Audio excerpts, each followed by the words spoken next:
ಓಂ ಹ್ರೀಂ ಪ್ರತ್ಯಂಗಿರಾಯೈ ನಮಃ. ತಾಯಿ ಪ್ರತ್ಯಂಗಿರಾದೇವಿ ಆಶೀರ್ವಾದದೊಂದಿಗೆ ನಮ್ಮ ಪ್ರತ್ಯಂಗಿರ ಆಸ್ಟ್ರಾಲಜಿ ಮತ್ತು ವಾಸ್ತು ಚಾನಲ್ನ ವೀಕ್ಷಣೆಯನ್ನು ಮಾಡ್ತಾ ಇರ್ತಕ್ಕಂಥ ಪ್ರತಿಯೊಬ್ಬ ಬಂಧು ಬಾಂಧವರಿಗೂ ಸಹ ಮನಸ್ಫೂರ್ತಿಯಾಗಿ ಕೃತಜ್ಞತೆಯನ್ನು ತಿಳಿಸ್ಲಿಕ್ಕೆ ಇಷ್ಟವನ್ನು ಪಡ್ತೀನಿ. ನಮ್ಮ ಚಾನಲನ್ನು ಸಬ್ಸ್ಕ್ರೈಬ್ ಮಾಡಿ, ಲೈಕ್ ಮಾಡಿ, ಉತ್ತಮವಾದಂಥ ವಿಚಾರಧಾರೆಗಳನ್ನು ಕಮೆಂಟ್ನ ಮೂಲಕ ತಿಳಿಸಿ ಅಂತ ಮನಸ್ಫೂರ್ತಿಯಾಗಿ ಕೇಳ್ಕೊಳ್ತೇನೆ. ನೇರವಾಗಿ ವಿಚಾರಕ್ಕೆ ಬಂದು ಬೇಡ. ಪಿತೃಪಕ್ಷ ಈ ಬಾರಿ 21ನೇ ತಾರೀಕು, ಸೆಪ್ಟೆಂಬರ್ 21ನೇ ತಾರೀಕು ಪಿತೃಪಕ್ಷ ಮತ್ತು ಕೇತುಗ್ರಸ್ತ ಸೂರ್ಯಗ್ರಹಣ ಬಂದಿರೋದ್ರಿಂದ ಜನರಲ್ಲಿ ಒಂದು ಕುತೂಹಲ ಇದೆ. ನಾವು ಗ್ರಹಣವನ್ನು ಆಚರಣೆಯನ್ನು ಮಾಡಬೇಕಾ ಅಥವಾ ಪಿತೃಪಕ್ಷವನ್ನು ಆಚರಣೆಯನ್ನು ಮಾಡಬೇಕಾ, ಯಾವ ದಿನಾಂಕದಂದು ಪಿತೃಪಕ್ಷವನ್ನು ಆಚರಣೆಯನ್ನು ಮಾಡಬೇಕು, ಯಾವ ವಾರದಂದು ಪಿತೃಪಕ್ಷವನ್ನು ಆಚರಣೆಯನ್ನು ಮಾಡಬೇಕು, ಯಾವ ಕಾಲಾವಧಿಯಲ್ಲಿ ಪಿತೃಪಕ್ಷವನ್ನು ಆಚರಣೆಯನ್ನು ಮಾಡಬೇಕು, ಗ್ರಹಣ ಇರೋದರಿಂದ 21ನೇ ತಾರೀಕು ಪಿತೃಪಕ್ಷವನ್ನು ಆಚರಣೆ ಮಾಡಬೇಕಾ ಅಥವಾ ಬೇಡವಾ, ಈ ರೀತಿ ಹಲವಾರು ಗೊಂದಲಗಳನ್ನು ನಾವು ನೋಡ್ತಾ ಇದ್ದೀವಿ. ನಮ್ಮ ಚಾನಲಲ್ಲೂ ಸಹ ತುಂಬ ಜನ ಕಮೆಂಟ್ನ ಮೂಲಕ ಈ ವಿಚಾರವನ್ನು ತಿಳಿಸಿ ಅಂತ ಕೇಳ್ಕೊತಾ ಇದ್ದಾರೆ. ನೇರವಾಗಿ ವಿಚಾರಕ್ಕೆ ಬಂದು ಬೇಡ. ಪಿತೃಪಕ್ಷವನ್ನು ಯಾಕೆ ಆಚರಣೆಯನ್ನು ಮಾಡಬೇಕು, ಯಾವಾಗ ಆಚರಣೆಯನ್ನು ಮಾಡಬೇಕು, ಪಿತೃಪಕ್ಷವನ್ನು ಆಚರಣೆಯನ್ನು ಮಾಡಲಿಲ್ಲ ಅಂದರೆ ಏನೇನು ಸಮಸ್ಯೆಗಳು ಉಂಟಾಗ್ತದೆ, ಪಿತೃಪಕ್ಷವನ್ನು ಆಚರಣೆಯನ್ನು ಮಾಡೋದ್ರಿಂದ ಪಿತೃಗಳಿಗೆ ಕೃತಜ್ಞತೆಯನ್ನು ತೋರಿಸೋದ್ರಿಂದ ನಮಗೇನೇನು ಲಾಭಗಳಾಗ್ತವೆ, ಈ ಪಿತೃಪಕ್ಷದ ಪೂಜಾ ವಿಧಾನ ಹೇಗಿರಬೇಕು, ಪಿತೃಗಳಿಗೆ ಹೇಗೆ ಕೃತಜ್ಞತೆಯನ್ನು ಸಲ್ಲಿಸಬೇಕು, ಪಿತೃಗಳ ಪ್ರತಿರೂಪವಾಗಿ ಯಾವ್ಯಾವ ಗ್ರಹಗಳನ್ನು ನಾವು ಆರಾಧನೆಯನ್ನು ಮಾಡಬೇಕು, ಪಿಂಡದ ಪ್ರದಾನವನ್ನು ಮಾಡದೇ ಇದ್ದರೆ ಯಾವ ವಿಧಾನದ ಮೂಲಕ ಕೃತಜ್ಞತೆಯನ್ನು ಸಲ್ಲಿಸ್ಬೋದು ನಮ್ಮ ಪಿತೃಗಳಿಗೆ ಅನ್ನೋಂಥ ಎಲ್ಲ ವಿಚಾರಗಳನ್ನು ನಾನಿವತ್ತು ತಿಳಿಸ್ಕೊಡ್ತೀನಿ. ಪಿಂಡ ಪ್ರದಾನದಲ್ಲಿ ಯಾಕೆ ಅಕ್ಕಿಯನ್ನೇ ಬಳಸ್ತಾರೆ, ಯಾಕೆ ಎಳ್ಳನ್ನೇ ಬಳಸ್ತಾರೆ, ಯಾಕೆ ದರ್ಭೆಯನ್ನೇ ಬಳಸ್ತಾರೆ, ಆ ಒಂದು ಅನ್ನದ ಉಂಡೆಯನ್ನೇ ಯಾಕೆ ಮಾಡಿ ಪಿತೃಗಳಿಗೆ ತರ್ಪಣವನ್ನು ಬಿಡ್ತಾರೆ, ಪಿತೃಗಳಿಗೆ ಕೃತಜ್ಞತೆಯನ್ನು ಸಲ್ಲಿಸ್ತಾರೆ ಅನ್ನೋದು ಒಂದಷ್ಟು ವಿಚಾರಗಳನ್ನು ವೈಜ್ಞಾನಿಕವಾಗಿ ತಿಳ್ಕೊಳ್ಳೋಣ. ಏನಿದು ಪಿತೃಪಕ್ಷ, ಯಾಕೆ ಈ ಸಮಯದಲ್ಲೇ ಪಿತೃಪಕ್ಷವನ್ನು ಆಚರಣೆಯನ್ನು ಮಾಡ್ತಾರೆ ಅಂತಂದರೆ, ಈ ಒಂದು ಕಾಲಾವಧಿ ಏನಿರ್ತದೆ ಸೆಪ್ಟೆಂಬರ್ ತಿಂಗಳ ಕಾಲಾವಧಿ, ಇದು ನೇಚರ್ ರೀತಿಯಲ್ಲಿ ಪ್ರಕೃತಿಯಲ್ಲಿ ಹಲವಾರು ಬದಲಾವಣೆಗಳಿಗೆ ಸೂಕ್ತವಾದಂಥ ಸಮಯ ಆಗಿರ್ತದೆ. ಅಂದರೆ ಸೂರ್ಯ ತನ್ನ ರಾಶಿ ಚಕ್ರದಲ್ಲಿ ಚಲನೆಯನ್ನು ಮಾಡ್ತಾ ಇರ್ತಕ್ಕಂಥ ಸಂದರ್ಭದಲ್ಲಿ ಕನ್ಯಾ ರಾಶಿಯನ್ನು ಪ್ರವೇಶವನ್ನು ಮಾಡಿದಂತಹ ಸಮಯವನ್ನು ಪಿತೃಗಳಿಗೆ ಆರಾಧನೆಯನ್ನು ಮಾಡಲಿಕ್ಕೆ ಸೂಕ್ತವಾದಂಥ ಸಮಯ ಅಂತ ಕರೀತಾರೆ. ಜೊತೆಗೆ ವೈಜ್ಞಾನಿಕವಾಗಿ ಹೇಳೋದಾದರೆ ನಮ್ಮ ಭಾರತೀಯ ಧರ್ಮಶಾಸ್ತ್ರಗ್ರಂಥಗಳಲ್ಲಿ ತಿಳಿಸಿರ್ತಕ್ಕಂತಹ ವೈಜ್ಞಾನಿಕ ವಿಚಾರಧಾರೆ ಏನಪ್ಪ ಅಂತಂತಂದರೆ, ಈ ಒಂದು ಕಾಲಾವಧಿಯಲ್ಲಿ ಹೇಗೆ ನಮಗೆ 9 ಗ್ರಹಗಳಿದ್ದಾವೆ, ಗ್ರಹಗಳಿಗೆ ಉಪಗ್ರಹಗಳಿದ್ದಾವೆ, ಹಾಗೆ ಪಿತೃಗಳು ವಾಸ ಮಾಡಲಿಕ್ಕೆ, ಆ ಪಿತೃಗಳು ನೆಲೆಸಲಿಕ್ಕೆ ಒಂದು ಸ್ಥಾನ ಅಂತಿದೆ, ಒಂದು ಗ್ರಹ ಅಂತಿದೆ, ಒಂದು ಲೋಕ ಅಂತಿದೆ. ಅದನ್ನು ಪಿತೃಲೋಕ ಅಂತ ಕರಿತೀವಿ. ಹೇಗೆ ನಮಗೆ ಸೂರ್ಯ, ಚಂದ್ರ, ಮಂಗಳ, ಬುಧ, ಗುರು, ಶುಕ್ರ, ಶನಿ, ರಾಹು, ಕೇತು ಈ ಪ್ಲ್ಯಾನೆಟ್ಸ್ ಅಂತ ಏನು ಕರಿತೀವಿ, ಆ ರೀತಿ ಲೋಕಗಳು ಬರ್ತದೆ, ಹಲವಾರು ಲೋಕಗಳು. ಅಂತಹ ಲೋಕಗಳಲ್ಲಿ ಪಿತೃಗಳು ವಾಸ ಮಾಡ್ತಕ್ಕಂಥ ಲೋಕ ಸ್ಥಳ ಯಾವುದಪ್ಪ ಅಂದರೆ ಅದು ಪಿತೃಲೋಕ ಅಂತ ಕರಿತೀವಿ. ಹಾಗೆ ಹೇಗೆ ಭೂಮಿ ಸೂರ್ಯನ ಸುತ್ತಾ ಇರ್ತದೆ, ಚಂದ್ರ ಭೂಮಿ ಸುತ್ತಾ ಇರ್ತದೆ, ಹೀಗೆ ಆ ಪಿತೃಲೋಕ ಅನ್ನೋ ಒಂದು ಪ್ಲ್ಯಾನೆಟ್ ಅನ್ನೋ ಒಂದು ಏನು ಸ್ಥಾನ ಇದೆ ಅದು ರೊಟೇಟ್ ಆಗಬೇಕಾದ್ರೆ ಈ ಒಂದು ಕಾಲಾವಧಿಯಲ್ಲಿ, ಅಂದರೆ ನಾವೇನು ಪಿತೃಪೂಜೆ ಅಂತ ಮಾಡ್ತೀವೋ ಈ ಒಂದು ಸಮಯದಲ್ಲಿ ಆ ಪಿತೃಲೋಕ ಅಂತ ಒಂದು ಏನು ಪ್ಲ್ಯಾನೆಟ್ ಇರ್ತದೆ, ಅದೇನು ಒಂದು ಅಂಶ ಇರ್ತದೆ, ಅದು ಭೂಮಿಗೆ ತುಂಬ ಸಮೀಪಕ್ಕೆ ಬಂದಿರ್ತದೆ. ಹೀಗೆ ಪಿತೃಲೋಕ ಒಂದು ಅಂಶ ಭೂಮಿ ತುಂಬ ಸಮೀಪಕ್ಕೆ ಬಂದಾಗ ನಾವು ಪಿತೃಗಳಿಗೆ ಕನೆಕ್ಟ್ ಆಗ್ತಾ ಹೋಗ್ತೀವಿ. ಯಾವಾಗ ನಾವು ಪಿತೃಗಳಿಗೆ ಕನೆಕ್ಟ್ ಆಗ್ತಾ ಹೋಗ್ತೀವೋ, ಅವರು ನಮ್ಮ ಸಮೀಪಕ್ಕೆ ಬರ್ತಾರೋ, ಆವಾಗ ಅವರಿಗೆ ನಾವು ತರ್ಪಣವನ್ನು ಬಿಡೋದ್ರಿಂದ, ಪಿಂಡ ಪ್ರದಾನವನ್ನು ಮಾಡೋದರಿಂದ, ಅವರಿಗೆ ಕೃತಜ್ಞತೆಯನ್ನು ಸಲ್ಲಿಸೋದ್ರಿಂದ ಶೀಘ್ರವಾಗಿ ಆ ಪಿತೃಗಳಿಗೆ ತಲುಪ್ತದೆ ಅಂತ ಒಂದು ನಂಬಿಕೆ ಹಿಂದೆ ವೈಜ್ಞಾನಿಕವಾದಂಥ ಅಂಶವೂ ಸಹ ಇದೆ. ನಮ್ಗೆ ಯಾರೋ ಬರ್ತಾರೆ, ನಾವೇನೋ ಒಂದು ಗಾಡೀಲಿ ಬಿದ್ದಿರ್ತೀವಿ, ನಮಗೇನೋ ಒಂದು ಕಷ್ಟದಲ್ಲಿರ್ತೀವಿ, ಒಂದು ಸಹಾಯವನ್ನು ಮಾಡ್ತಾರೆ ಅಂತ ಅನ್ಕೊ, ನಾವು ಕೃತಜ್ಞತಾಪೂರ್ವಕವಾಗಿ ಅವ್ರಿಗೊಂದು ಥ್ಯಾಂಕ್ಸ್ ಹೇಳ್ತೀವಿ, ಒಂದು ಧನ್ಯವಾದಗಳು ಹೇಳ್ತೀವಿ, ಏನೋ ಒಂದು ಹೇಳ್ತೀವಿ. ಏನಕ್ಕೆ? ಅವರಿಂದ ನಾವು ಸಹಾಯವನ್ನು ಪಡ್ಕೊಂಡಿದ್ದೀವಿ ಅಂತ. ಹಾಗೆ ಪಿತೃಗಳಿಂದ ನಾವು ಜನ್ಮವನ್ನು ಪಡ್ಕೊಂಡಿರ್ತೀವಿ, ಅವರಿಂದ ನಾವು ಅಭಿವೃದ್ಧಿಯಾಗಿರ್ತೀವಿ, ಅವರು ಕೂಡಿರ್ತಕ್ಕಂಥ ಆಸ್ತಿ, ಅಂತಸ್ತು, ಗೌರವ, ಮರ್ಯಾದೆಗಳನ್ನು ಇವತ್ತು ನಾವು ಅನುಭವಿಸ್ತಾ ಇರ್ತೀವಿ.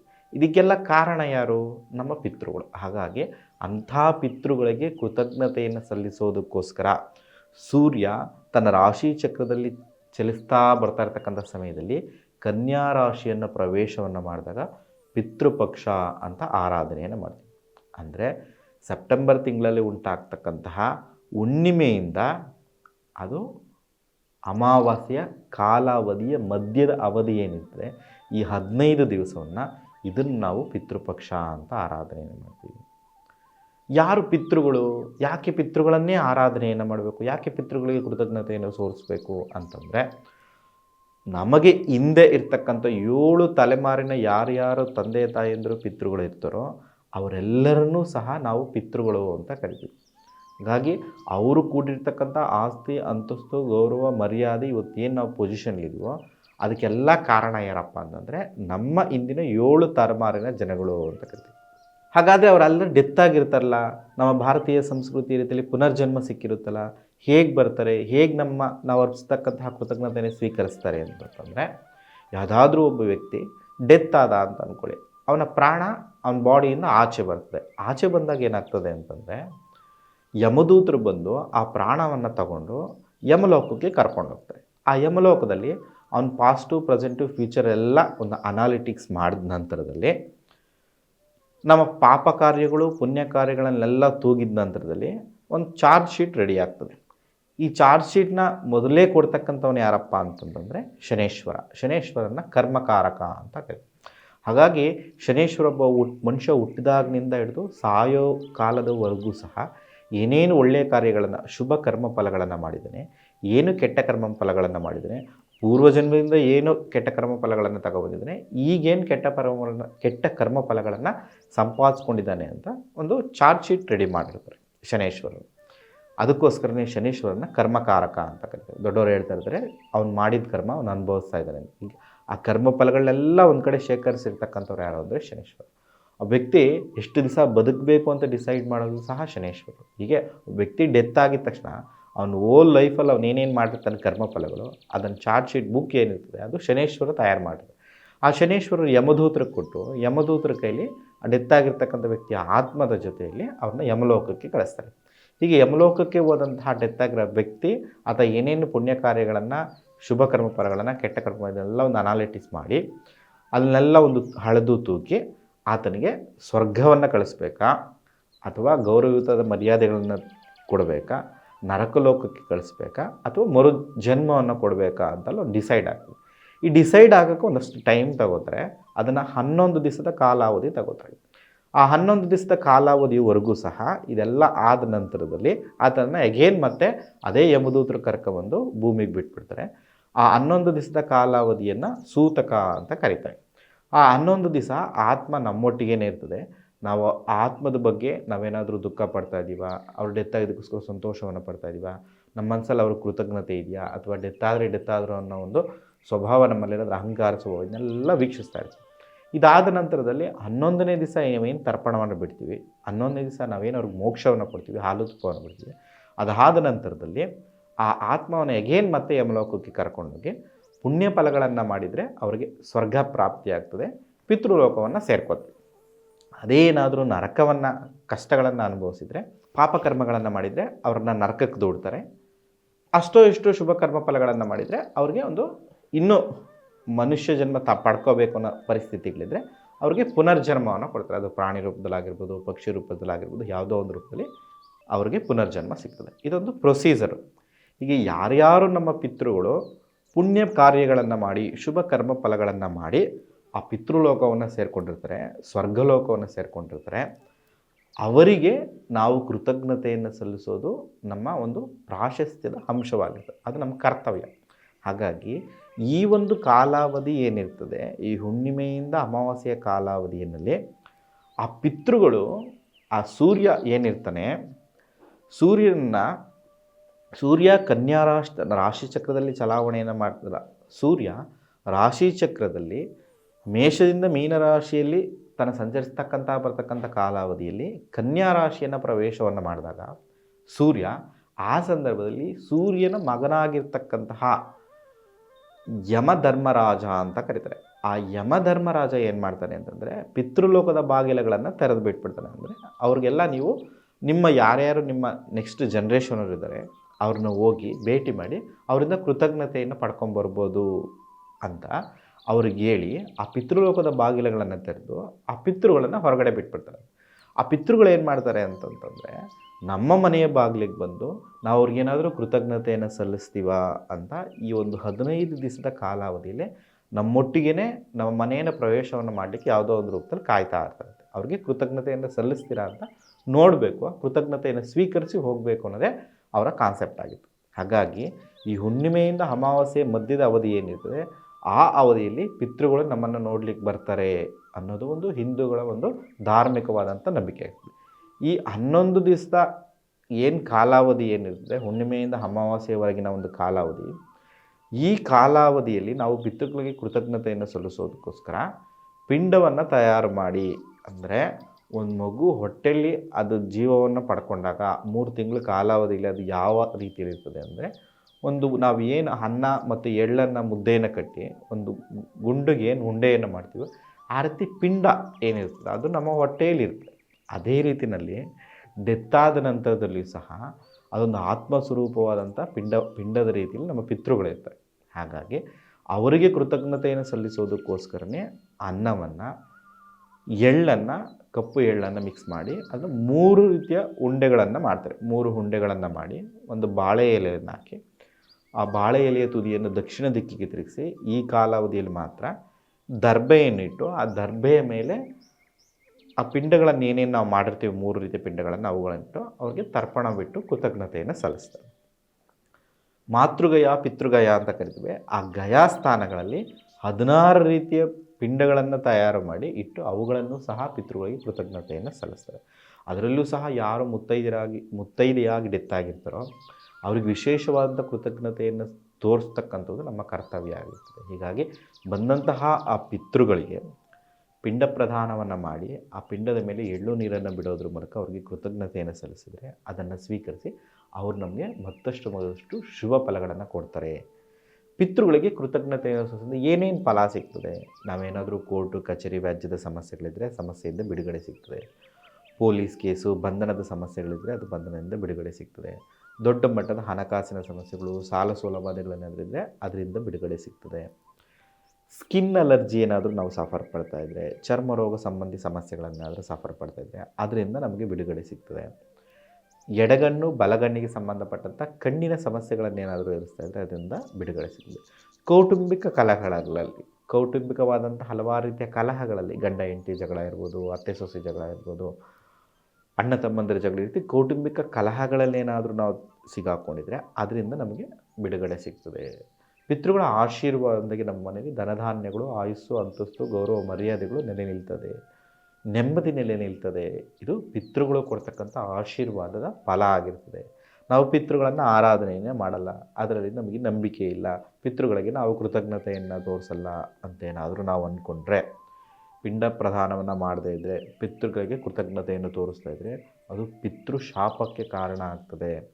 ಈ ಪಿತೃಗಳ ಶಾಪಕ್ಕೆ ಕಾರಣ ಆದರೆ, ಪಿತೃಗಳ ಕೋಪಕ್ಕೆ ನಾವೇನಾದ ಕಾರಣ ಆದರೆ ಮನೆಯಲ್ಲಿ ದೊಡ್ಡ ಮಟ್ಟದ ಹಣಕಾಸಿನ ಸಮಸ್ಯೆಗಳನ್ನು ಎದುರಿಸಬೇಕಾಗ್ತದೆ, ಮಾನಸಿಕವಾದಂಥ ಸಮಸ್ಯೆಗಳನ್ನು ಎದುರಿಸಬೇಕಾಗ್ತದೆ, ದೈಹಿಕವಾದಂಥ ಸಮಸ್ಯೆಗಳನ್ನು ಎದುರಿಸಬೇಕಾಗ್ತದೆ.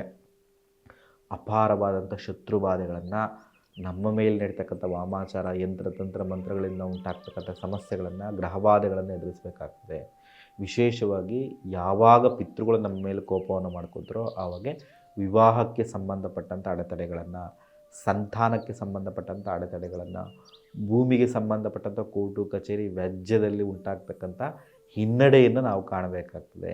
ವಿಶೇಷವಾಗಿ ಪಿತೃಗಳ ಕೋಪಕ್ಕೆ ಗುರಿಯಾದರೆ ಚರ್ಮ ಸಂಬಂಧಿ ಕಾಯಿಲೆಗಳನ್ನು ಎದುರಿಸಬೇಕಾಗ್ತದೆ.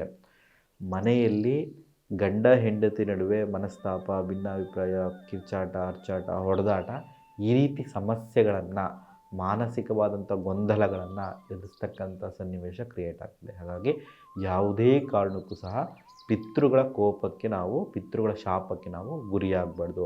ಆ ಪಿತೃಗಳಿಗೆ ನಾವು ಕೃತಜ್ಞತೆಯನ್ನು ಸಲ್ಲಿಸ್ಬಿಟ್ರೆ ಅವರು ಆಶೀರ್ವಾದವನ್ನು ಮಾಡಿ ನಮ್ಮಿಂದ ಅವರು ಎಗೇನ್ ಮತ್ತೆ ವಾಪಸ್ ಆ ಪಿತೃಲೋಕಕ್ಕೆ ಹೊರಟಾಗ್ತದೆ. ಇದೊಂದು ಸಣ್ಣ ಪ್ರೊಸೀಜರ್ ಅಷ್ಟೇ. ನಮ್ಗೆ ಯಾರಾದರೂ ಒಂದು ಸಹಾಯ ಮಾಡಿದ್ರೆ ಹೇಗೆ ನಾವು ಅವ್ರಿಗೆ ಒಂದು ಥ್ಯಾಂಕ್ಸ್ ಹೇಳ್ತೀವೋ ಆ ರೀತಿ ನಮಗೆ ಜನ್ಮವನ್ನು ಕೊಟ್ಟು ನಮ್ಮ ನೆಕ್ಸ್ಟ್ ಜನ್ರೇಷನ್ಗೆ ಅವ್ರು ಕಾರಣ ಆಗಿರೋದ್ರಿಂದ ಅವ್ರಿಗೆ ಒಂದು ಕೃತಜ್ಞತೆಯನ್ನು ತೋರಿಸ್ತಕ್ಕಂಥ ಒಂದು ಒಂದು ಒಂದು ಒಂದು ಒಂದು ಹೃದಯವಂತಿಕೆ ಅಷ್ಟೇ. ಹಾಗಾಗಿ ಈ ಪಿತೃದೋಷ ಪೂಜೆಯಲ್ಲಿ ಯಾಕೆ ಎಳ್ಳನ್ನೇ ಬಳಸ್ತಾರೆ, ಯಾಕೆ ದರ್ಭೆಯನ್ನೇ ಬಳಸ್ತಾರೆ ಅಂತಂತಂದರೆ ನೋಡಿ, ಈ ಎಳ್ಳು ಹೇಗೆ ಉಟ್ಕೊಂತು ಅಂತಂತಂದರೆ ವಿಷ್ಣುವಿನ ಏನು ಅವತಾರಗಳಿದೆ ಅದರಲ್ಲಿ ವರಹ ಅವತಾರ ಅಂತ ಕರೀತಾರೆ. ಆ ವರಹ ಅವತಾರದಲ್ಲಿ ಆ ವರಹ ಓಡ್ತಿರ್ತಕ್ಕಂಥ ಸಂದರ್ಭದಲ್ಲಿ, ಯುದ್ಧದ ಸಂದರ್ಭದಲ್ಲಿ ಆ ವರಹನ ಮೈಯಿಂದ ಉಂಟಾಗ್ತಕ್ಕಂಥ ಬೆವರೇನಿರ್ತದೆ, ಆ ಬೆವರು ಭೂಮಿಗೆ ಬಿದ್ದ ನಂತರದಲ್ಲಿ ಆ ಬೆವರಿಂದನೇ ಎಳ್ಳು ಉಂಟಾಯಿತು ಅಂತ ಒಂದು ನಂಬಿಕೆ. ಆ ವರಹನ ದೇಹದಲ್ಲಿರ್ತಕ್ಕಂಥ ಕೂದಲುಗಳೇನಿರ್ತದೆ, ರೋಮಗಳೇನಿರ್ತದೆ, ಅದು ಭೂಮಿಗೆ ಬಿದ್ದಿದ್ದರಿಂದ ಅದನ್ನು ದರ್ಭೆಯ ಪ್ರತಿರೂಪವಾಗಿ ನಾವು ಆಚರಣೆಯನ್ನು ಮಾಡ್ತೀವಿ. ತುಂಬ ದೊಡ್ಡ ಮಟ್ಟದಲ್ಲಿ ಪಾಸಿಟಿವ್ ಎನರ್ಜಿ ಇರ್ತಕ್ಕಂಥ ವಸ್ತುಗಳು ಅಂತ ಕರಿತೀವಿ. ಇವುಗಳು ಕಂಡ್ರೆ ಪಿತೃಗಳಿಗೆ ದೊಡ್ಡ ಮಟ್ಟದಲ್ಲಿ ಇಷ್ಟವಾಗಿರ್ತಕ್ಕಂಥ ವಸ್ತುಗಳಾಗಿರ್ತವೆ. ಜೊತೆಗೆ ಯಾರಾದರೂ ಡೆತ್ ಆದರು ಅಂದರೆ ಅವ್ರನ್ನ ಮನೇಲಿ ಇಡಬೇಕಾದ್ರೆ ನಾವು ಎಳ್ಳನ್ನು ಮತ್ತು ದರ್ಭೆಯನ್ನು ಇಟ್ಟು ಅದ್ರ ಮೇಲೆ ನಾವು ಡೆತ್ ಆಗಿರೋಕ್ಕಂಥ ವ್ಯಕ್ತಿಗಳನ್ನು ಹೇಳ್ತೀವಿ. ಮನೆಯ ಪ್ರವೇಶವನ್ನು ಮಾಡಬೇಕಾದ್ರೆ, ಶುಭ ಕಾರ್ಯಗಳನ್ನು ಮಾಡಬೇಕಾದ್ರೆ, ಪುಣ್ಯಾಹವನ್ನು ಮಾಡಬೇಕಾದ್ರೆ ಎಳ್ಳು ಮತ್ತು ದರ್ಭೆಯನ್ನು ನಾವು ಬಳಸ್ತೀವಿ. ಏನಕ್ಕೆ ಅಂದರೆ ಆ ಎಳ್ಳು ಮತ್ತು ದರ್ಭೆಗೆ ಪಾಸಿಟಿವ್ ಎನರ್ಜಿ ಹೈ ಆಗಿರ್ತದೆ. ಗೊತ್ತಿದ್ದೋ ಗೊತ್ತಿಲ್ಲದೇನೋ ನಮ್ಮ ಕುಟುಂಬಸ್ಥರು ಯಾರಾದರೂ ನೀರಲ್ಲಿ ಬಿದ್ದು ಕೊಚ್ಕೊಂಡು ಹೋಗ್ಬಿಟ್ಟಿದ್ರೆ, ಸೂಸೈಡ್ ಮಾಡ್ಕೊಂಡಿದ್ರೆ, ಹಾವು ಕಚ್ಚಿ ಡೆತ್ ಆಗಿದ್ದರೆ, ತುಂಬ ನರಳಾಡಿ ಡೆತ್ ಆಗಿದ್ದರೆ, ಇಂತಹವ್ರಿಗೆ ಮೋಕ್ಷ ಸಿಕ್ಕಿರಲ್ಲ. ಅಂತಹವರು ನಮ್ಮನ್ನು ಕಾಡ್ತಕ್ಕಂಥ ಸನ್ನಿವೇಶಗಳು ಸಹ ಇರ್ತದೆ. ಅವರ ಏನು ನೆಗೆಟಿವ್ ಎನರ್ಜಿ ಇರುತ್ತೆ ಅದು ನಮ್ಮನ್ನು ತುಂಬ ಡಿಸ್ಟರ್ಬ್ ಮಾಡ್ತಕ್ಕಂಥ ಸನ್ನಿವೇಶಗಳಿರ್ತದೆ. ಹಾಗಾಗಿ ಅದನ್ನು ರಿಮೂವ್ ಮಾಡ್ಕೊಳ್ಳೋದಕ್ಕೋಸ್ಕರ, ಆತ್ಮಗಳಿಂದ ಉಂಟಾಗ್ತಕ್ಕಂಥ ಸಮಸ್ಯೆಗಳನ್ನು ರಿಮೂವ್ ಮಾಡ್ಕೊಳ್ಳೋದಕ್ಕೋಸ್ಕರ ನಾವು ಎಳ್ಳನ್ನು ಮತ್ತು ದರ್ಭೆಯನ್ನು ಬಳಸ್ತೀವಿ. ಇದು ಪಾಸಿಟಿವ್ ಎನರ್ಜಿ ರೈಸ್ ಮಾಡುತ್ತೆ ಅನ್ನೋ ಕಾರಣಕ್ಕೋಸ್ಕರ ಆ ಪಿಂಡ ಪ್ರದಾನದಲ್ಲಿ ಎಳ್ಳು ಮತ್ತು ದರ್ಭೆಯನ್ನು ನಾವು ಬಳಸ್ಕೋತೀವಿ. ಪಿತೃದೋಷ ಅಂತ ಕರಿತೀವಿ. ಆ ಪಿತೃದೋಷ ಹೇಗೆ ಉಂಟಾಗ್ತದೆ, ನಮ್ಗೆ ಹೇಗೆ ಗೊತ್ತಾಗ್ತದೆ ಪಿತೃಗಳಿಂದ ನಮಗೆ ತೊಂದರೆ ಉಂಟಾಗ್ತಾ ಇದೆ ಅಂತಂದರೆ, ಜಾತಕ ರೀತಿಯಲ್ಲಿ ಏನಾದರೂ ಜಾತಕ ಕುಂಡಲಿನಲ್ಲಿ ಸೂರ್ಯ ಚಂದ್ರನನ್ನು ರಾಹುಕೇತುಗಳೇನಾದರೂ ಆಕ್ಯುಪೈ ಮಾಡ್ಕೊಂಡಿದ್ರೆ, ಅಂದರೆ ಸೂರ್ಯ ಚಂದ್ರ ಜೊತೆ ರಾಹುಕೇತುಗಳು ಯುತಿ ಇದ್ದರೆ ಅದು ಪಿತೃಗಳಿಂದ ನಮಗೆ ಶಾಪ ಉಂಟಾಗಿದೆ, ಪಿತೃಗಳಿಂದ ನಮಗೆ ತೊಂದರೆ ಆಗ್ತಾಯಿದೆ ಅಂತ ನಾವು ಒಂದು ಸರಳವಾಗಿ ತಿಳ್ಕೋಬೇಕು. ಸರಳ ರೀತಿಯಲ್ಲಿ ಮನೆಯಲ್ಲಿರ್ತಕ್ಕಂಥ ಪಿತೃದೋಷವನ್ನು, ಮನೆಯಲ್ಲಿ ಪಿತೃಗಳಿಗೆ ಹೇಗೆ ಕೃತಜ್ಞತೆಯನ್ನು ತೋರಿಸ್ಬೇಕು ಅಂತಂದರೆ, ನಿಮ್ಮ ಮನೆಯ ನೈಋತ್ಯ ಮೂಲೆಯನ್ನು ಶುಚಿಯಾಗಿಡೋದ್ರ ಮೂಲಕ, ನೈಋತ್ಯ ಮೂಲೆಯಲ್ಲಿ ಒಳ್ಳೆ ರೀತಿಯ ಶುಭ ವಸ್ತುಗಳನ್ನು ಇಡೋದ್ರ ಮೂಲಕ, ಜೊತೆಗೆ ದೇವಮೂಲೆಯನ್ನು ಶುಚಿಯಾಗಿಟ್ಕೊಳ್ಳೋದ್ರ ಮೂಲಕ, ದೇವಮೂಲೆಯಲ್ಲಿ ಪಾಸಿಟಿವ್ ಎನರ್ಜಿ ರೈಸ್ ಆಗ್ತಕ್ಕಂಥ ವಸ್ತುಗಳನ್ನು ಇಡೋದ್ರ ಮೂಲಕ ನಾವು ಈ ಪಿತೃ ಪಕ್ಷದ ಕಾಲಾವಧಿಯಲ್ಲಿ ಪಿತೃಗಳಿಗೆ ಕೃತಜ್ಞತೆಯನ್ನು ವಿಶೇಷವಾಗಿ ನೈಋತ್ಯ ಮೂಲೆ ಮತ್ತು ದೇವಮೂಲೆಯಲ್ಲಿ ಪಿತೃಗಳು ವಾಸ ಇರ್ತಾರೆ ಅಂತ. ಏನಕ್ಕೆ ಅಂತಂದರೆ, ನೈಋತ್ಯ ಮೂಲೆಯನ್ನು ನಾವು ರಾಹುವಿನ ಸ್ಥಾನ ಅಂತ ಕರಿತೀವಿ, ದೇವಮೂಲೆಯನ್ನು ಕೇತುವಿನ ಸ್ಥಾನ ಅಂತ ಕರಿತೀವಿ. ಜ್ಯೋತಿಷ್ ಶಾಸ್ತ್ರದಲ್ಲಿ ಇದೆಯಲ್ಲಿ ತಾಯಿ ತಂದೆಯ ತಂದೆಗೆ ಅಧಿದೇವತೆಗಳು ಯಾರಪ್ಪ ಅಂದರೆ ಗ್ರಹಗಳಲ್ಲಿ ಅದು ರಾಹು ಮತ್ತು ಕೇತು ಆಗಿರ್ತಾರೆ. ಹಾಗಾಗಿ ರಾಹುಕೇತುಗಳಿಗೆ ನಾವು ಕೃತಜ್ಞತೆಯನ್ನು ತೋರಿಸಿದ್ರೆ, ರಾಹುಕೇತುಗಳು ವಾಸ ಮಾಡ್ತಕ್ಕಂಥ ನೈಋತ್ಯ ಮೂಲೆಯನ್ನು ಮತ್ತು ದೇವಮೂಲೆಯನ್ನು ಶುಚಿಯಾಗಿಟ್ಕೊಂಡ್ರೆ, ಅಲ್ಲಿ ಪಾಸಿಟಿವ್ ಎನರ್ಜಿ ರೈಸ್ ಆಗ್ತಕ್ಕಂಥ ಒಂದಷ್ಟು ವಸ್ತುಗಳನ್ನು ಇಟ್ಕೊಂಡ್ರೆ ಅದು ನಾವು ಪಿತೃಗಳಿಗೆ ತೋರಿಸ್ತಕ್ಕಂಥ ಒಂದು ಕೃತಜ್ಞತೆ ಇದ್ದ ರೀತಿಯಲ್ಲಿ ಅಂತ ಸಹ ಜ್ಯೋತಿಷ್ ಶಾಸ್ತ್ರಜ್ಞರು ನಮಗೆ ತಿಳಿಸ್ಕೊಡ್ತಾರೆ. ಹಾಗಾಗಿ ನೈಋತ್ಯ ಮೂಲೆಯನ್ನು ಶುಚಿಯಾಗಿಟ್ಕೊಳ್ಳಿ. ನೈಋತ್ಯ ಮೂಲೆ ಯಾವುದೇ ಕಾರಣಕ್ಕೂ ಸಹ ಚಪ್ಪಲಿಯನ್ನು, ಛತ್ರಿಯನ್ನು, ಡೆತ್ ಆಗಿರ್ತಕ್ಕಂಥ ಡೆತ್ ಆಗಿರ್ತಕ್ಕಂಥ ವ್ಯಕ್ತಿಗಳ ಫೋಟೋಗಳನ್ನು, ಡೆತ್ ಆಗಿರ್ತಕ್ಕಂಥ ವ್ಯಕ್ತಿಗಳ ಒಡವೆಗಳನ್ನು, ವಸ್ತ್ರಗಳನ್ನು ಇಡ್ತಕ್ಕಂಥ ಕೆಲಸವನ್ನು ಮಾಡಬಾರ್ದು. ನೈಋತ್ಯ ಮೂಲೆಯಲ್ಲಿ ಕಸವನ್ನು ಸುರಿಯೋದಾಗಲಿ, ದೇವಮೂಲೆಯಲ್ಲಿ ಕಸವನ್ನು ಶೇಖರಣೆ ಮಾಡಿಡೋದಾಗಲಿ, ಕೊಳ್ತಕ್ಕಂತಹ ವಸ್ತುಗಳನ್ನು ನೈಋತ್ಯ ಮೂಲೆಯಲ್ಲಿ ದೇವಮೂಲೆ ಇರ್ತಕ್ಕಂಥ ಕೆಲಸವನ್ನು ಮಾಡೋದು ಸಹ ಅದು ಪಿತೃಗಳ ಶಾಪಕ್ಕೆ ಗುರಿಯಾಗಬೇಕಾಗ್ತದೆ. ಹಾಗಾಗಿ ಇದೆಲ್ಲ ಪಿತೃಗಳನ್ನು ಸಂತೃಪ್ತಿಪಡಿಸ್ತಕ್ಕಂಥ ವಿಧಾನ ಆಗಿರುತ್ತೆ. ನಾವು ವೀರಶೈವರಾಗಿದ್ದೀವಿ, ನಮ್ಮಲ್ಲಿ ಪಿಂಡ ಪ್ರದಾನ ಆಚರಣೆ ಇಲ್ಲ, ಹೇಗೆ ನಾವು ಪಿತೃಗಳಿಗೆ ಕೃತಜ್ಞತೆಯನ್ನು ತೋರಿಸೋದು ಅಂತಂದರೆ, ಪಿತೃಗಳು ಯಾವುದೋ ಒಂದು ರೂಪದಲ್ಲಿ ನಿಮ್ಮ ಮನೆಯನ್ನು ಬರ್ತಾರೆ, ಪ್ರವೇಶವನ್ನು ಮಾಡ್ತಾರೆ ಅಂತ ಒಂದು. ಯಾವ ರೂಪದಲ್ಲಿ ಬರ್ಬೋದು ಅಂತಂದರೆ, ಕಾಗೆಯ ರೂಪದಲ್ಲಿ ನಿಮ್ಮ ಮನೆಯ ಬಳಿಗೆ ಬರ್ಬೋದು, ಹಸುವಿನ ರೂಪದಲ್ಲಿ ನಿಮ್ಮ ಮನೆಗೆ ಬರ್ಬೋದು, ನಾಯಿಯ ರೂಪದಲ್ಲಿ ನಿಮ್ಮ ಮನೆಗೆ ಬರ್ಬೋದು, ಭಿಕ್ಷುಕರ ರೂಪದಲ್ಲಿ ನಿಮ್ಮ ಮನೆಗೆ ಬರ್ಬೋದು, ವೃದ್ಧರ ರೂಪದಲ್ಲಿ ನಿಮ್ಮ ಮನೆಗೆ ಬರ್ಬೋದು, ಮಕ್ಕಳ ರೂಪದಲ್ಲಿ ನಿಮ್ಮ ಮನೆಗೆ ಬರ್ಬೋದು. ಈ ರೀತಿ ಹಲವಾರು ರೀತಿಯಲ್ಲಿ ಯಾವುದೋ ಒಂದು ರೂಪವನ್ನು ಧಾರಣೆಯನ್ನು ಮಾಡಿಕೊಂಡು ಪಿತೃಗಳು ನಿಮ್ಮ ಮನೆಯ ಬಾಗಿಲಿಗೆ ಕೃತಜ್ಞತೆಯನ್ನು ಪಡ್ಕೊಳ್ಳೋದಕ್ಕೋಸ್ಕರ ಬರ್ತಾರೆ ಅಂತ ಒಂದು ನಂಬಿಕೆ. ಅದಕ್ಕೋಸ್ಕರನೇ ಪಿಂಡ ಪ್ರದಾನ ಮಾಡಿದ ನಂತರದಲ್ಲಿ ನಾವು ಏನು ಪಿಂಡ ಇಡ್ತೀವೋ ಅದನ್ನು ಕಾಗೆಗಳಿಗೆ ಇಡ್ತಾರೆ, ಹಸುಗೆ ತಿರುಗಿಸ್ತಾರೆ. ನೀವು ಅಬ್ಸರ್ವ್ ಮಾಡ್ತೀರಿ. ಏನಕ್ಕೆ ಇದನ್ನೇ ಈ ಕಾಲಾವಧಿಯಲ್ಲಿ ನಾವು ಮಾಡ್ತೀವಿ ಅಂತಂದರೆ, ಒಂದು ನೇಚರ್ಗೆ ಒಂದು ಕೃತಜ್ಞತೆಯನ್ನು ತೋರಿಸೋದಕ್ಕೋಸ್ಕರ ಹೀಗೆ ಮಾಡ್ತೀವಿ. ಹೇಗೆ ಅಂತಂತಂದರೆ, ಈ ನಮ್ದು ಏನು ಸೆಪ್ಟೆಂಬರ್, ಆಗಸ್ಟ್ ಈ ಟೈಮ್ ಇರ್ತದೆ, ನೇಚರಲ್ಲಿ ದೊಡ್ಡ ಮಟ್ಟದ ಪ್ರವಾಹಗಳು ಉಂಟಾಗ್ತಕ್ಕಂಥ ಸಂದರ್ಭ ಆಗಿರ್ತದೆ, ಅರ್ಥಕ್ವಿಕ್ಸ್ ಆಗ್ತಕ್ಕಂಥ ಸಂದರ್ಭಗಳಾಗಿರ್ತದೆ, ದೊಡ್ಡ ಮಟ್ಟದ ಮಳೆ ಬಂದು ಸಮಸ್ಯೆ ಸಿಗಾಗ್ತಕ್ಕಂಥ ಸನ್ನಿವೇಶಗಳಿರ್ತದೆ. ಒಂದು ಪ್ರವಾಹದಿಂದ ನೇಚರ್ ಸಫರ್ ಪಡ್ಬೋದು, ಅಥವಾ ಬರದಿಂದ ನೇಚರ್ ಸಫರ್ ಪಡ್ಬೋದು. ಈ ಒಂದು ಕಾಲಾವಧಿಯಲ್ಲಿ ನೇಚರಲ್ಲಿರ್ತಕ್ಕಂಥ ಪ್ರಾಣಿ ಪಕ್ಷಿಗಳಿಗೆ ನಾವೇನಾದರೂ ಕೊಡಬೇಕಲ್ಲ, ಅವನ್ನ ಕಾಪಾಡ್ಕೋಬೇಕಲ್ಲ, ಆ ಚೈನ್ ಸೈಕಲ್ ಏನಿರ್ತದೆ ಅದನ್ನು ಕಾಪಾಡ್ಕೊಳ್ಳೋದಕ್ಕೋಸ್ಕರ ಈ ಪಿತೃಪಕ್ಷವನ್ನು ಆಚರಣೆಯನ್ನು ಮಾಡಿ, ಆ ಅನ್ನವನ್ನು ನಾವು, ಆಹಾರಗಳನ್ನು ನಾವು ನೇಚರ್ಗೆ ಕೊಡೋದ್ರಿಂದ ಆ ನೇಚರಲ್ಲಿರ್ತಕ್ಕಂಥ ಪ್ರಾಣಿ ಪಕ್ಷಿಗಳಿಗೆ ಏನು ಕಷ್ಟಗಳನ್ನು ಅನುಭವಿಸ್ತದೆ ಅವುಗಳಿಗೆ ಅನ್ನ ಆಹಾರಗಳನ್ನು ಪಡ್ಕೊಳ್ಳೋದಕ್ಕೆ ನಾವು ನೇಚರನ್ನು ಕಾಪಾಡ್ಕೋಬೋದು. ಪಿಂಡ ಪ್ರದಾನ ಮಾಡಿದ ನಂತರ ಕೆಲವು ಸಂದರ್ಭಗಳಲ್ಲಿ ಅದನ್ನು ಹರಿಯ ನದಿಗೆ ಬಿಡ್ತಾರೆ. ಹರಿಯ ನದಿಗೆ ಬಿಟ್ಟರೆ ಏನಾಗ್ತದೆ, ನದಿಲಿ ವಾಸ ಮಾಡ್ತಕ್ಕಂಥ ಮೀನುಗಳಿಗಿರ್ಬೋದು, ಕಪ್ಪೆಗಳಿಗಿರ್ಬೋದು, ಆ ಮೀನು ನದಿಲಿ ವಾಸ ಮಾಡ್ತಕ್ಕ ಕೆಲವೊಂದು ಪಕ್ಷಿಗಳಿಗೆ, ಪ್ರಾಣಿಗಳಿಗೆ, ಇವುಗಳಿಗೆಲ್ಲ ಕೀಟಗಳಿಗೆಲ್ಲ ಅನ್ನ ಆಹಾರಗಳು ಸಿಕ್ಕಿ ಆ ನೇಚರ್ ಪ್ರೊಟೆಕ್ಟ್ ಆಗ್ತದೆ ಅನ್ನೋ ಒಂದು ಅರ್ಥದ ರೀತಿಯಲ್ಲೂ ಸಹ ನಾವು ಪಿತೃಪಕ್ಷವನ್ನು ಆರಾಧನೆಯನ್ನು ಮಾಡ್ಬೋದು. ಇದಿಷ್ಟು ಪಿತೃಪಕ್ಷದ ಹಿನ್ನೆಲೆಯಾಗಿರ್ತದೆ. ಹಾಗಾಗಿ ಈ ಬಾರಿಯ ಪಿತೃಪಕ್ಷದ ಆರಾಧನೆಯನ್ನು ನಾವು ಅಮಾವಾಸ್ಯೆ ದಿನವೇ ಮಾಡಬೇಕು. ಏನಕ್ಕೆ ಅಂತಂದರೆ, ಗ್ರಹಣಕ್ಕೂ ಅಮಾವಾಸ್ಯೆಗೂ ಒಂದಕ್ಕೊಂದಕ್ಕೆ ಸಂಬಂಧ ಇರಲ್ಲ ಪಿತೃಪಕ್ಷಕ್ಕೂ. ಈ ಬಾರಿ ನಡೀತಿರ್ತಕ್ಕಂಥ ಕೇತುಗ್ರಸ್ತ ಸೂರ್ಯಗ್ರಹಣ ಅದು ನಮ್ಮ ದೇಶದಲ್ಲಿ ಕಾಣಿಸ್ಕೊಳ್ಳಲ್ಲ, ಗೋಚರ ಆಗಲ್ಲ. ಆ ಸೂರ್ಯಗ್ರಸ್ತ, ಕೇತುಗ್ರಸ್ತ ಸೂರ್ಯಗ್ರಹಣ ನಡೀತಕ್ಕಂಥ ಸಂದರ್ಭದಲ್ಲಿ ನಮ್ಮಲ್ಲಿ ಆಲ್ರೆಡಿ ಕತ್ತಲಾಗಿರ್ತದೆ, ಚಂದ್ರ ಬಂದಿರ್ತಾನೆ. ಹಾಗಾಗಿ ನಾವು ನೋಡ್ಲಿಕ್ಕೆ ಸಾಧ್ಯ ಇಲ್ಲದಿರೋದ್ರಿಂದ ನಾವು ಅದನ್ನು ಆಚರಣೆ ಮಾಡ್ತಕ್ಕಂಥ ಅವಶ್ಯಕತೆ ಇರಲ್ಲ. ಗ್ರಹಣ ಆಚರಣೆ ನಮ್ಮಲ್ಲಿರಲ್ಲ. ಏನಕ್ಕೆ ಅಂದರೆ ಗೋಚರ ಆಗಲ್ಲ. ಹಾಗಾಗಿ ಎಲ್ಲರೂ ಸಹ ಮನಸ್ಫೂರ್ತಿಯಾಗಿ ಅಮಾವಾಸ್ಯೆ ದಿನ 21ನೇ ತಾರೀಕಿಗೆ ನಾವು ಪಿತೃಪಕ್ಷವನ್ನು ಆಚರಣೆಯನ್ನು ಮಾಡ್ಕೋಬೋದು. ಇಲ್ಲ ಅವಾಗ ನಾವು ಮಾಡೋಕ್ಕಾಗಲಿಲ್ಲ, ನಮಗೆ ಮನಸ್ಸು ಯಾಕೋ ಇಲ್ಲ, ಗೊಂದಲದಲ್ಲಿದ್ದೀವಿ ಅಂತಂದರೆ ಬಿಫೋರ್ 1-2 ಡೇಸ್ ಹಿಂದೆ ನಾವು ಶುಕ್ರವಾರದ ದಿವಸ ಮಧ್ಯಾಹ್ನ ಅಥವಾ ಸಂಜೆ ಪಿತೃಗಳಿಗೆ ಕೃತಜ್ಞತೆಯನ್ನು ಸಲ್ಲಿಸೋದ್ರಿಂದ, ಪಿತೃಗಳಿಗೆ ಪಿಂಡ ಪ್ರದಾನವನ್ನು ಮಾಡೋದ್ರಿಂದ, ಪಿತೃಗಳಿಗೆ ಎಡೆಯನ್ನು ಇಡೋದ್ರ ಮೂಲಕ ನಾವು ನಮ್ಮ ಪೂರ್ವಜರಿಗೆ ನಾವು ಕೃತಜ್ಞತೆಯನ್ನು ತೋರಿಸಿ ಅವರ ಆಶೀರ್ವಾದವನ್ನು ಪಡ್ಕೊಂಡು ಅವರ ಆಶೀರ್ವಾದಕ್ಕೆ ಮತ್ತಷ್ಟು ಮಾಡಿದಷ್ಟು ಬೆಳೀತಕ್ಕಂಥ ಸನ್ನಿವೇಶಗಳನ್ನು ಪಡ್ಕೋಬೋದು ಅಂತ ಹೇಳ್ತಾ ನನ್ನ ಮಾತನ್ನು ಮುಗಿಸ್ತಾ ಇದ್ದೀನಿ. ನಿಮ್ಗೆ ಏನೇ ಡೌಟ್ ಇದ್ದರೂ ಸಹ ಕಮೆಂಟ್ನ ಮೂಲಕ ತಿಳಿಸಿ. ಮತ್ತೇನಾದರೂ ವಿಚಾರಧಾರೆಗಳನ್ನು ತಿಳ್ಕೋಬೇಕು ಅಂತಂದರು, ಪಿತೃಪಕ್ಷ ಬಗ್ಗೆ ತಿಳ್ಕೋಬೇಕು ಅಂತಂದರು ಕಮೆಂಟ್ನ ಮೂಲಕ ತಿಳಿಸಿ ಅಂತ ಹೇಳ್ತಾ ನನ್ನ ಮಾತನ್ನು ಮುಗಿಸ್ತಾ ಇದ್ದೀನಿ. ಇಷ್ಟೊತ್ತು ನಮ್ಮ ಚಾನಲ್ನ ವೀಕ್ಷಣೆಯನ್ನು ಮಾಡೋದ್ರಿಂದ ಪ್ರತಿಯೊಬ್ಬರಿಗೂ ಸಹ ಮನಸ್ಫೂರ್ತಿಯಾಗಿ ಕೃತಜ್ಞತೆಯನ್ನು ಸಲ್ಲಿಸ್ತಾ ಇದ್ದೀನಿ. ಎಲ್ಲ ವಿಚಾರಧಾರೆಗಳು ವೈಜ್ಞಾನಿಕವಾಗಿದೆ ಅಂತ ಅನಿಸಿದ್ರೆ, ಶಾಸ್ತ್ರಬದ್ಧವಾಗಿದೆ ಅಂತ ನಿಮಗೆ ಅನಿಸಿದ್ರೆ, ನಿಮ್ಮ ಸ್ನೇಹಿತರಿಗೆ, ನಿಮ್ಮ ಕುಟುಂಬಸ್ಥರಿಗೆ ಈ ವಿಚಾರಧಾರೆಗಳನ್ನು ಶೇರ್ ಮಾಡ್ಕೊಳ್ಳಿ ಅಂತ ಹೇಳ್ತಾ ನಾನು ಮಾತನ್ನು ಮುಗಿಸ್ತಾ ಇದ್ದೀನಿ. ಧನ್ಯವಾದಗಳು.